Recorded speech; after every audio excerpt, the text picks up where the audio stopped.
Recovery is stupendous. Achievable. Hope. Freedom. Empowering. It's unique to everyone. It's a journey, not a destination. Getting a new lease on life. It's finding restoration after you fall down. Recovery is having the freedom to enjoy life. For me, it was finding a way to really love myself. My recovery is possible in part because of my own sense of purpose. Welcome to Montana's Peer Network Recovery Talks podcast. I'm Jim Haney, Executive Director, and today we're going to be doing a recovery roundtable, talking about the 10 guiding principles of recovery, and specifically, we're going to talk about the many pathways to recovery.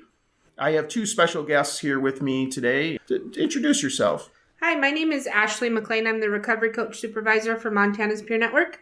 And my name is Bill Devil, Peer Specialist working at MCDC for Montana's Peer Network. Well, thanks so much to both of you for doing this. This is part of our Guiding Principles podcast series, and today we're talking about many pathways. I'm just going to jump right in. I'm going to throw this out there. So when you first started in recovery, did you know there were many pathways? I personally didn't. I mean, I guess hindsight, looking back, I can see that I tried some different pathways that I suggest to the peers that I work with now. But for myself, I felt like the pathway that I chose, which is was 12-step, was the only way for me. It was the only way. It was the last house on the block. And if this didn't work, then I was doomed to a life of chaos, basically chaos. Yeah. Yeah. I know for myself, I wasn't seeking recovery, I wasn't looking for recovery, but the Department of Corrections thought recovery would be a good idea for me. So court ordered to go to mental health treatment, court ordered to go to 12-step programs, and then after a period of time, I thought that recovery would be possible. So I only knew of one way that was suggested, and so once I was willing, that's the pathway that I followed. Once being in recovery, I have come to find that there are many different pathways to recovery, and we need to each be respectful to one another and help each other find that way. Yeah. That's well said. Well said, Bill. Yeah, I asked that question because I think for myself, the one that was presented to me, I thought was the way, like the only way. Nobody said there were many pathways to me. And I got into recovery in the mid-90s. So it was like, this is the pathway to recovery, and that was it. And I think back over the years, and I think, wow, how my views have changed about recovery and what is available, what is possible, and what does that really mean? It's like I remember the first time somebody said to me they were in recovery, but they still smoke pot. Yeah.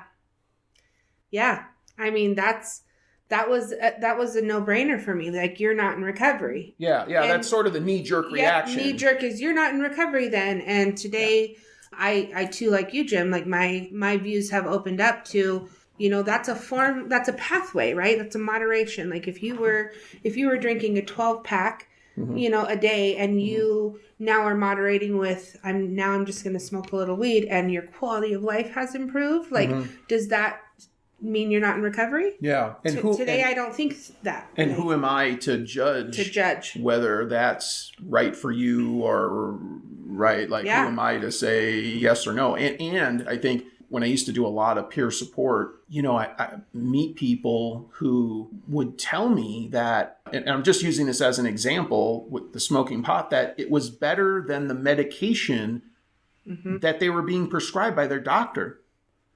And that opened my mind again to a whole nother thing, which was like, wow, like, tell me more. Like, I wanted to know more than about that. It wasn't just, I'm using pot so I can go get high. Right. It was actually, they were using it as a wellness tool to help them. That opened me up again.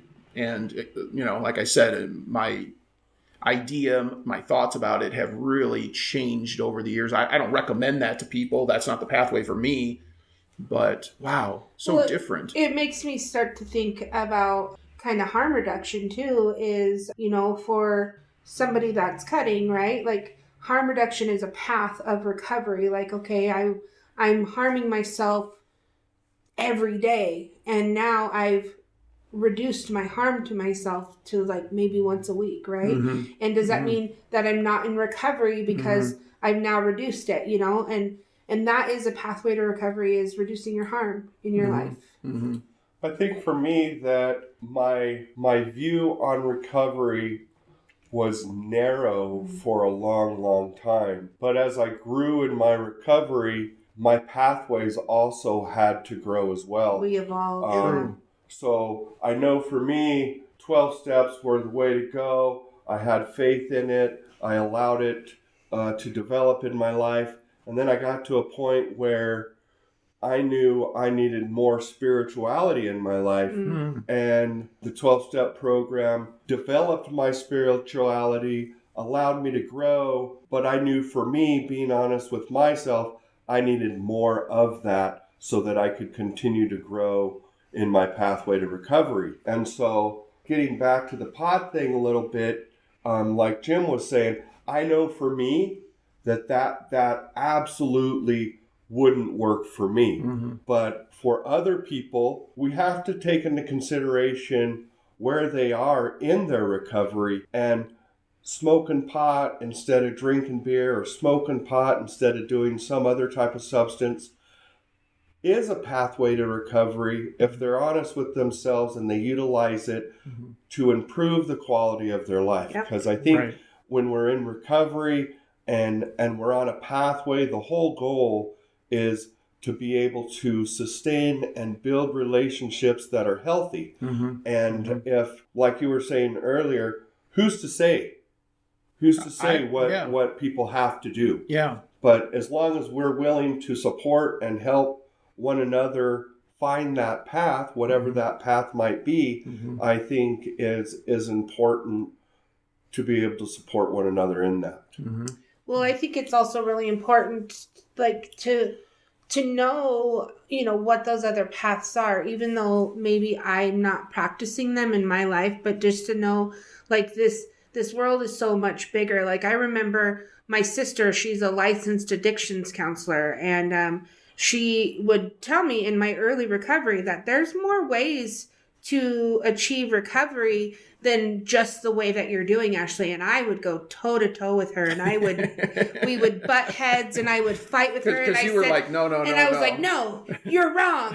And she's like, no, I'm not. And now I'm like, okay, you were right. And, and as I evolve in my recovery, like it definitely helps me in the work that I do, help other people evolve in theirs, because like Smart Recovery, I had no idea what that was about.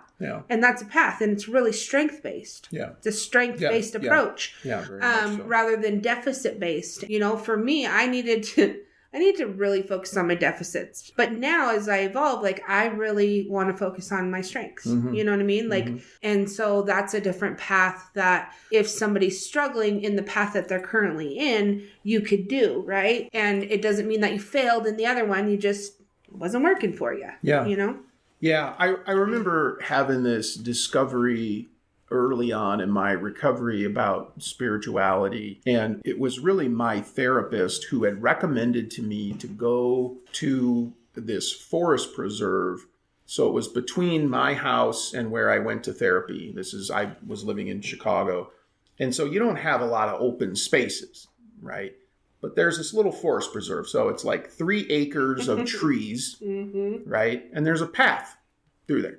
So she says, you should stop there on the way after therapy, on your way back home, and walk before you go home. Okay.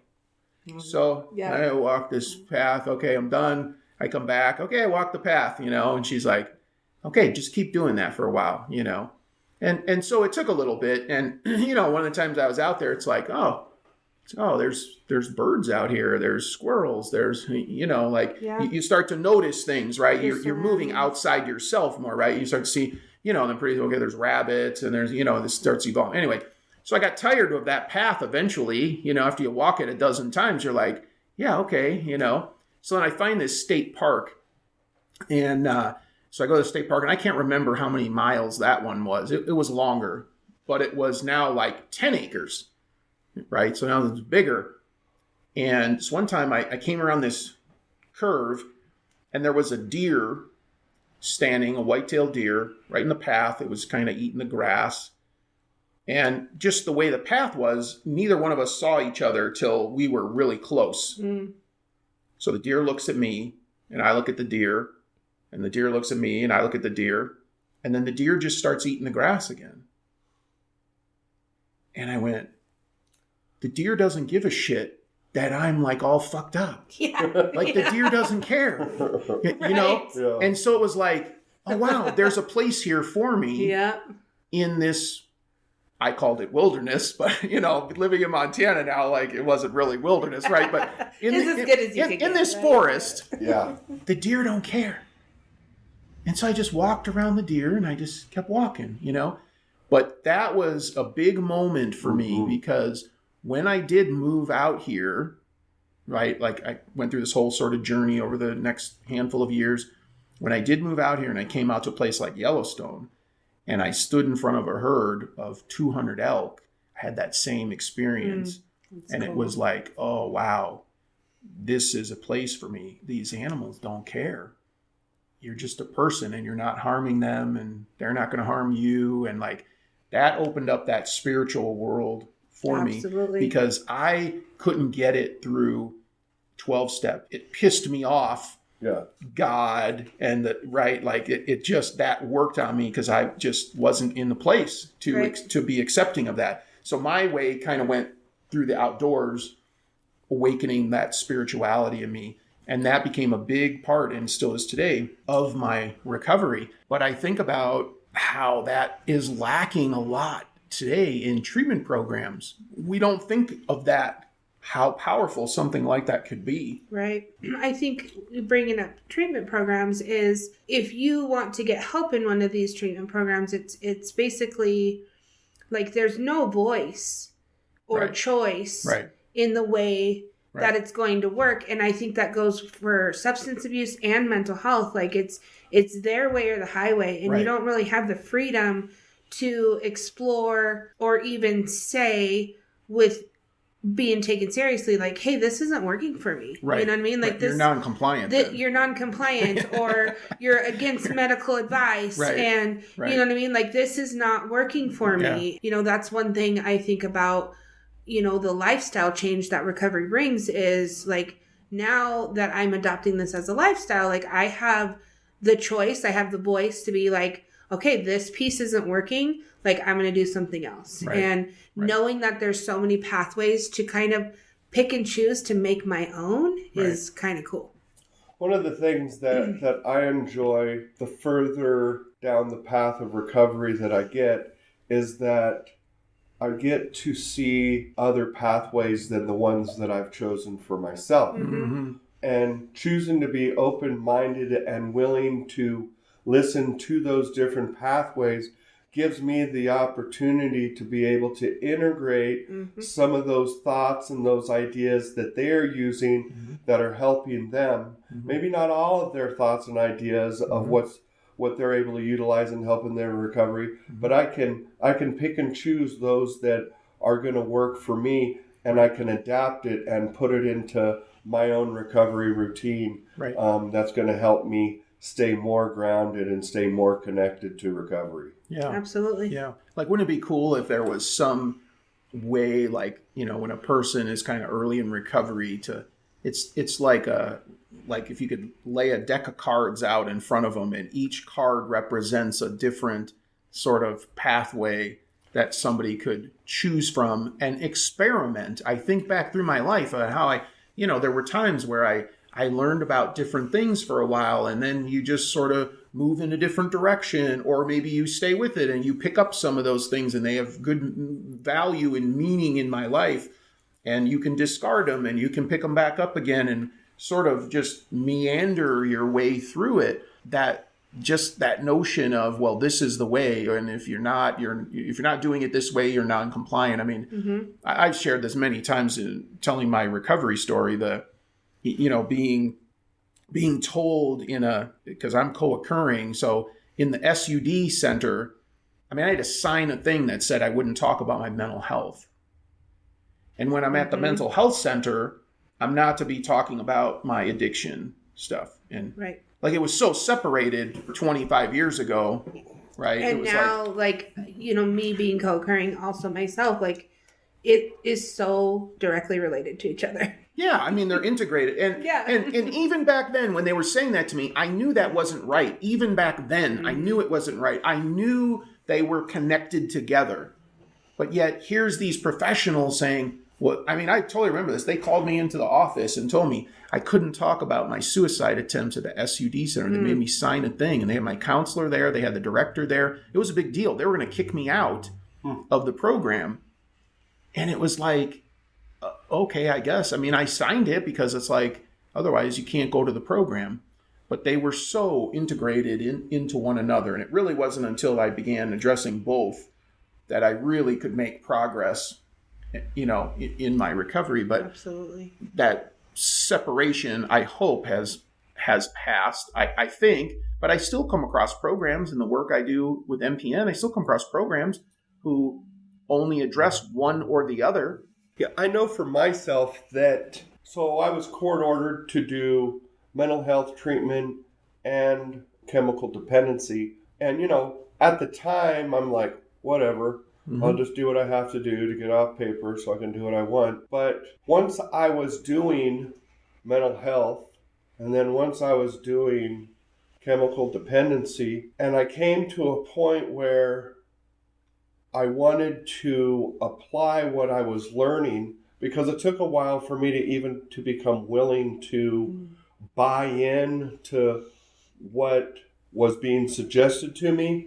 Something internally inside of me told me that I have to address my mental health as well as my chemical dependency issues simultaneously, otherwise it's not going to work. Right. I mean, if I just addressed mental health, I'd be self-medicating for the rest of my life. If I only addressed chemical dependency issues, then I would want to still be self-medicating because I'd be having these extracurricular activities that are going on that are only mine, that I'm trying to reason through and understand. Yeah. And so I believe for me, it was a spiritual thing that I had that realization and chose to address both issues at the same time and stay involved throughout my recovery in both areas. And like Ashley was saying, for me, they go hand in hand. And both pathways, whether you're only choosing SUD or only choosing mental health, for me, I can integrate them both and they work simultaneously together with one another. Right. Yeah. And it's, for me, it's like within my diagnoses, right? I have two paths, right? Like, so for my mental health, I'm doing medically assisted treatment. Like, you know what I mean? For my substance abuse, I am not doing medically assisted treatment, right? And it's like, those can exist together, you know what I mean? And so I think because I'm in medically assisted treatment for my mental health, that it really helps me to see how that's helpful in substance abuse, like people who are using it for substance abuse. Like it helps me to open my mind to that, because if I look at like, whoa, that is a path that I'm using, right? I'm using that path, you know? Right. And it's just for a different area of recovery. And well, yeah, and even just the use of those terms, I mean, that's not something that would have been used just a handful of years ago. No. And I don't know why these terms get so segregated into a particular way. It's like another example, a lot of people, I mean, this comes up in Peer Support 101. A lot of people feel like, oh, recovery. Oh, I thought you meant substance use. It's like there's a monopoly on the word. Yeah, but it's like, no, like recovery. Or another good one is PTSD. That's only for people who've gone to war. Right. It's only for veterans, right? Like, it's like, I don't know how that happens in our society where these words get sort of like co-opted into one demographic, I guess, right? But it's like, no, it's like recovery, like there's all kinds of recovery. There is. Like, where right? do you go after birth? The recovery room. A recovery room. Yeah, like people recover all the time from different things. And so I think when you put it in different perspective for people, then they start to see, oh, that is possible. Like it sort of opens people's minds more, and that it's not exclusive. I mean, you could be recovering from all kinds of things. I think for me, looking at my own evolution in recovery, I think that sometimes I know in the past that I have been judgmental or self-righteous based on the limited amount of information that I knew about recovery. Yeah. Sure. And so when I'm locked into one way of thinking and like Ashley was saying earlier, this is the only way to recovery, and this is recovery, and there are not many pathways, and there's only one way. When someone introduces themselves in recovery and it doesn't suit our criteria, sometimes we get judgmental and we don't accept their way of recovery. Mm-hmm. And I think that has a lot to do with just not knowing many pathways to recovery. Mm-hmm. Me as an individual, I've had to re-examine my own belief system and know that just because another individual has a different pathway to recovery doesn't mean that it's wrong. Right. And that my pathway might be different and I might have a different set of criteria for me to stay in recovery than they do. But that doesn't mean that they're not in recovery, and that doesn't mean that I'm not in recovery. It just means that I have to be open-minded to other people's ideas and ways that help them recover. And at the same time, stay true to what I know is going to work for me. Absolutely. And that's me being honest with myself, because there's lots of pathways to recovery that I would like to do, but my motives and my intentions are not pure whatsoever. It's a way to manipulate myself or try and give myself a reason to do something different that I know that's not going to work for me. Yeah. But just because it doesn't work for me doesn't mean it doesn't work for that other individual. Right. Well, that's really well said there, Bill. And I think that's a good stopping point for us, because I really like what you said. You sort of encapsulated, I think, what we're all kind of saying. So for you, the listener, we really encourage you to check out the 10 Guiding Principles of Recovery. We've been talking about many pathways, which is one of those principles, and to listen to our other podcasts, where we're going to examine all of the guiding principles. And you can always check out all of our podcasts on our website, iTunes, and SoundCloud. And we want to thank you for tuning in. I want to thank my guests for coming on. Thank you very much. Yeah, and you can also go onto our Facebook or Instagram or Twitter and let us know what pathway you're choosing. Exactly. Start a conversation on there and get talking about it. So thanks very much, and we'll catch you next time. Thank you. Bye-bye. Recovery works and recovery is possible. Recovery works and recovery is possible. Recovery works, recovery is possible. Recovery is possible. Recovery works and recovery is possible. Recovery works. And recovery is possible. Recovery works and recovery is possible.